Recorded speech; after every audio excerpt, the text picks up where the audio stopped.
खुशामदीद करता हूँ हमारे इस चैनल पर। मैं हूँ बिलाल। आज हम इस वीडियो में 10वीं जमात का साइंस 2 का सबक नंबर 1 तवारीस और इर्तिका, इसको आज हम पढ़ेंगे। ये साइंस 2 के हमने यहाँ पर लेक्चर स्टार्ट कर दिए हैं। आपको इंशाल्लाह सभी चैप्टर्स की वीडियोस आपको इस चैनल पर मिलते जाएंगे। तो हम बहुत ही मज़ेदार तरीके से इस चैप्टर को पढ़ेंगे। आपको इस चैप्टर के फुल कॉन्सेप्ट आपको पता चल जाएंगे। बहुत ही अच्छे मज़ेदार तरीके से हम पढ़ेंगे। तो हम बिना टाइम वेस्ट के अपने टॉपिक को यहाँ पर स्टार्ट करते हैं। हमारा चैप्टर का जो पहला टॉपिक है वो है तवारीस। तवारीस होता है कि एक नस्ल की हयाती खुसूसियात जैन के ज़रिए दूसरी नस्ल में मुंतकिल होने के अमल को तवारीस कहा जाता है। मान लीजिए एक प्रोसेस होता है, एक अमल होता है। वालिदैन से जो डीएनए होता है, वो डीएनए क्या होता है, वालिदैन से उनकी औलाद में पास होता है। वालिदैन से जो डीएनए होता है वो उनकी औलाद में चला जाता है। वालिदैन की जो जेनियात की मालूमात होती हैं, जेनेटिक इंफॉर्मेशन जो होती है, जैसे उसमें हो सकता है जिस्मानी और ज़हनी दोनों चीज़ें यहाँ पर फादर की जो होती है वालिदैन से औलाद में चली जाती है। जैसे कि एग्जाम्पल, आपके जो चेहरा है, आपका जो आपका फेस शेप है, हो सकता है आपके पेरेंट्स से मिलता हो, वालिदैन से मिलता हो। तो ये सभी चीज़ें जो होती है वालिदैन से औलाद में आती है। और एग्जाम्पल, मेरे फादर को दाढ़ी जो है घनी आती है, बियर्ड जो होती है घनी आती है, और मुझे भी घनी आती है। मतलब क्या है कि मेरे फादर का जो डीएनए होता है, यानी जो जीनियात की जो मालूमात है, वो मेरे फादर से मेरे थ्रू, मतलब कि मेरे फादर की कुछ चीज़ें मेरे पास भी होती है सेम। तो वो सभी चीज़ें जो होती है वो जेनेटिक इंफॉर्मेशन की वजह से होती है। तो जो सेम होगी वो तवारीस कहलाएगी। ठीक है, जिस्मानी भी हो सकती है और जहनी भी हो सकती है। ठीक है, आपको इतना अच्छे से समझ में आ गया। अब हमारा जो अगला टॉपिक था वो था तवारीसी तब्दीलियाँ। तवारीस तो हमने पढ़ लिया, लेकिन तवारीसी तब्दीलियाँ क्या होती है। वालिदैन और औलाद के दरमियान में जो फ़र्क होता है वो तवारीसी तब्दीली कहलाती है। जैसे कि हो सकता है कि आपके वालिदैन का जो नेचर है, वो नेचर हो सकता है गुस्सैल हो और आप शांत हो, तो यहाँ पर आपके वालिदैन और आपके दरमियान जो होगा वो चेंजेस नज़र आएंगे, तवारीसी तब्दीलियाँ होंगी। हो सकता है चेहरे का जो शेप है वो अलग हो सकता है आपके फादर गोरे हो, आप काले हो, आपके वालिदैन गोरे हो, आप काले हो। तो ये सभी चीज़ें जो होती है ये तवारीसी तब्दीलियाँ में शुमार की जाती है। और आपको ये याद रखना है कि जो बुनियाद की जो आगाज़ हुआ था, उन्होंने किया था किसने, ग्रीक जोहान्स मिशेल ने। इसने क्या किया था, जदीद जो दुनियात का आगाज़ किया था। अगला जो टॉपिक है वो आता है ट्रांसक्रिप्शन, ट्रांसलेशन, ट्रांसलोकेशन।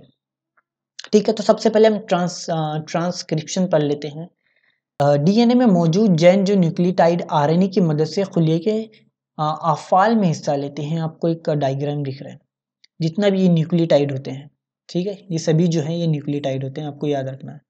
आपने पिछली जमात में भी डीएनए के बारे में डिटेल में पढ़ा है। ठीक, इसे क्या करते हैं कि खुलिये के जितने भी अफ़ाल होते हैं सभी अफ़ाल पर ही हिस्सा लेते हैं और जिस्मानी बनावट और इसके अफ़ाल पर काबू रखते हैं। मेरा एक जिस्मानी बनावट है, ठीक, मेरी एक स्ट्रक्चर है, अभी जो भी काम होंगे वो सभी काम पर ये काबू रखते हैं। और जिस्मानी ज़रूरत के मुताबिक क्या करता है, ये प्रोटीन तैयार करता है।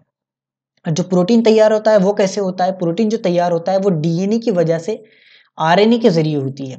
और जो प्रोटीन तैयार होती है, जो प्रोटीन तैयार होता है वो और इसी को सेंट्रल डोग्मा कहते हैं। ठीक है, प्रोटीन की जो तैयारी होती है डीएनए की वजह से आरएनए के जरिए होती है, तो इसी प्रोसेस को क्या कहते हैं, सेंट्रल डोग्मा कहते हैं। ये आपको तारीफ लिखने के लिए भी कह सकता है या एमसीक्यू में भी आ सकता है, आपको याद रखना है। डीएनए के ऊपर की चेन की जो जंजीर होती है, डीएनए आपको दिख रहा है, डीएनए में 2 धागे आपको नजर आएंगे। 2 धागों में से जो एक धागों में क्या होता है, 2 धागों में के ऊपर की जो चेन के मुताबिक, डीएनए के ऊपर चेन की जंजीर के मुताबिक एमआरएनए, ये दिखता है आपको एमआरएनए, एमआरएनए तैयार होता है।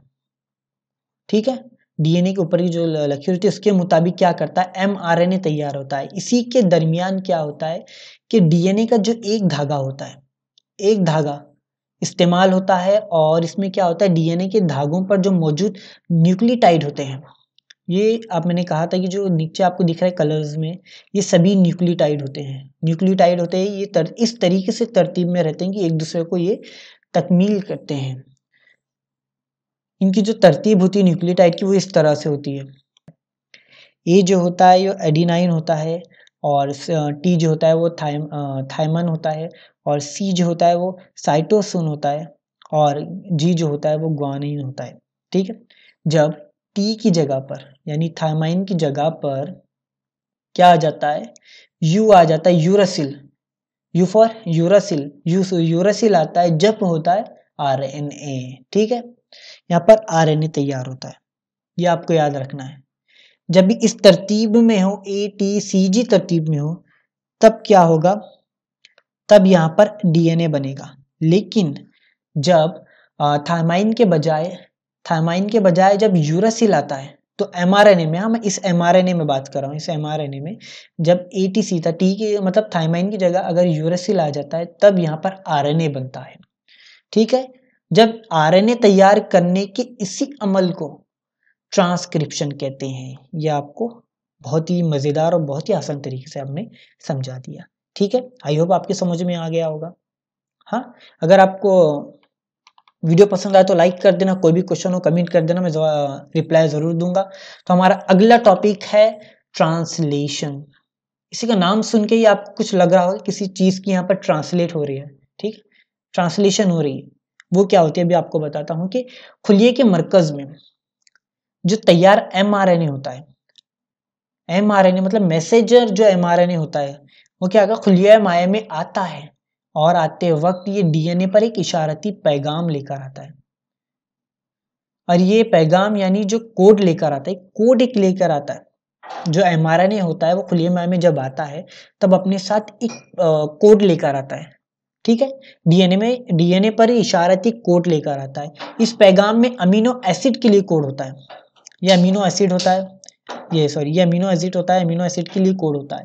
हर अमीनो एसिड जो होता है वो 3 न्यूक्लियोटाइड से बना होता है। देखा, ये अमीनो एसिड होता है और ये 3 न्यूक्लियोटाइड से बना होता है, 1 2 3, ये आपको याद रखना है, और जिसे कोडॉन कहते हैं। ठीक है, ये आपको अच्छे से याद रखना है। अब एमआरएनए पर 1000 कोडॉन से मिलकर बना होता है। जो एमआरएनए होता है, ये एमआरएनए जो आपको दिख रहा है, ये एमआरएनए जो होता है वो 1000 कोडॉन से बना होता है और इस पर जो मौजूद कोड के मुताबिक ही क्या करता है, अमीनो एसिड फराहम करने का जो काम होता है वो टीआरएनए करता है। मतलब कि जो एमआरएनए पर जितने भी कोडॉन रहेंगे, ठीक है, वो तो बनते हैं, लेकिन इस पर जो मौजूद कोड होंगे वो कोड के मुताबिक ही जो टीआरएनए होगा वो अमीनो एसिड उसको फराहम करेगा। मान लीजिए ये टी जो है यहाँ पर उसको ट्रांसलेट कर रहा है, मतलब कि जो जैसा कोड एमआरएनए पर होता है इसके बरक्स एंटी कोड जो होगा वो टीआरएनए पर होगा। मतलब एमआरएनए पर जो कोड होगा वो क्या करेगा, टीआरएनए उसको डिकोड करेगा, फिर उसको अमीनो एसिड यहाँ पर फराहम करेगा। ठीक है, टीआरएनए अमीनो एसिड उसको फराहम करेगा डिकोड करके। तो इसी अमल को यहाँ पर ट्रांसलेशन कहते हैं। ठीक है, अगला टॉपिक आता है, वो आता है ट्रांसलोकेशन।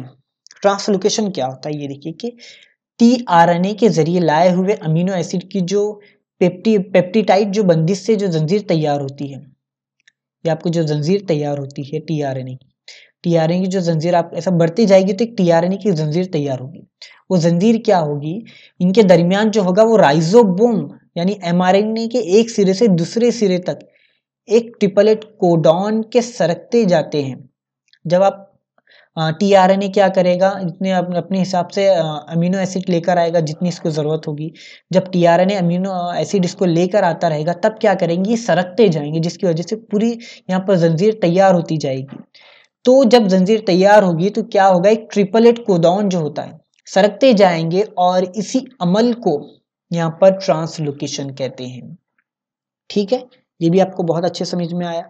वापस से एक बार समझा देता हूँ कि जब टीआरएनए जब इसके लिए अमीनो एसिड की जो पेप्टाइड बंदिश के लिए जब जंजीर तैयार होगी तब क्या करेगा, टीआरएनए इसके एमआरएनए पर जितने भी कोड होंगे वो कोड को अमीनो एसिड लेकर आएगा, उसको जितनी जरूरत होगी वो अमीनो एसिड लाएगा और इसके दरमियान जो राइजोबोम होंगे वो क्या करेंगे, एक सिरे से दूसरे सिरे तक सरकते जाएंगे, हटते जाएंगे, जिसकी वजह से ये तैयार होता जाएगा। अब यहाँ पर आ गया, फिर यहाँ आ जाएगा, फिर यहाँ, इस तरीके से ये एक दूसरे से सरकते जाएंगे और ये ट्रिपलेट कोडॉन जो होंगे इसके ट्रिपलेट कोडॉन कहेंगे। ट्रिपलेट कोडॉन यहाँ पर सरकते जाएंगे और इसी अमल को ट्रांसलोकेशन कहते हैं। ठीक है, आई होप कि आपको बहुत अच्छे से समझ में आ गया हो। कुछ भी डाउट हो तो आप कमेंट में जरूर पूछ लेना। हमारा जो अगला टॉपिक होता है वो होगा नवा तब्दीली, म्यूटेशन जिसे इंग्लिश में कहते हैं। ये क्या होता है कि जानदारों में मौजूद जैन की वजह से अपने जैसे जानदार तैयार करते हैं। ठीक, जैसे कोई भी जानदार हो वो क्या करते हैं, जैन की वजह से अपने जैसे जानदार पैदा करते हैं, और इसी की वजह से कुछ जैन जो होते हैं वो अगली नस्लों में मुंतकिल होते हैं, आगे बढ़ते हैं। और इसकी वजह से क्या होता है, बच्चों में जो अमीनो एसिड होता है, अमीनो एसिड वालिदैन में मौजूद प्रोटीन की तरह ही प्रोटीन तैयार करते हैं। मतलब कि वालिदैन में जो वालिदैन से जो बच्चों में अमीनो एसिड जाता है वालिदैन के थ्रू, तब क्या होता है, जब वालिदैन जितना प्रोटीन तैयार होता है वालिदैन के पास जितना प्रोटीन तैयार होगा, उनके बच्चों के पास भी उतना ही प्रोटीन तैयार होगा। लेकिन हर वक्त हर बार ही होना जरूरी नहीं है, लेकिन कभी कभी क्या होता है कि वालिदैन की तरफ अमीनो एसिड तैयार ही नहीं होता, और न्यूक्लियोटाइड कभी कभी गलती से क्या करती हैं, अपनी जो जगह होते हैं वो तब्दील करते हैं, जिसकी वजह से छोटा सा फर्क वाक़ होता है, या तो वाज़ह तौर पर फर्क वाक़ होता है। ये फर्क या तब्दीली को ही नवा तब्दीली कहलाता है। आपको डायग्राम में दिख रहा है न्यूक्लियोटाइड क्या करता है, अगर अपनी जगह तब्दील कर देते हैं तब यहाँ पर फर्क वाज़ह होता है। ठीक है, आपको समझ में आ गया कि आप देख सकते हो यहाँ पर था TGC था, TG की C की जगह पर यहाँ पर GAT ये होगा, मतलब यहाँ पर तब्दीली हो गई, जगह उन्होंने तब्दील कर दी, तब यहाँ पर नवा तब्दीली होती है। अगर आपको वीडियो पसंद आए तो वीडियो लाइक कर देना और ज़रूर सब्सक्राइब कर देना, और अपने दोस्तों में ज़रूर शेयर कर देना। आज के लिए स्टार्टिंग था तो आज के लिए हमने इतना ही काफ़ी है। मिलते हैं अपने नेक्स्ट लेक्चर में।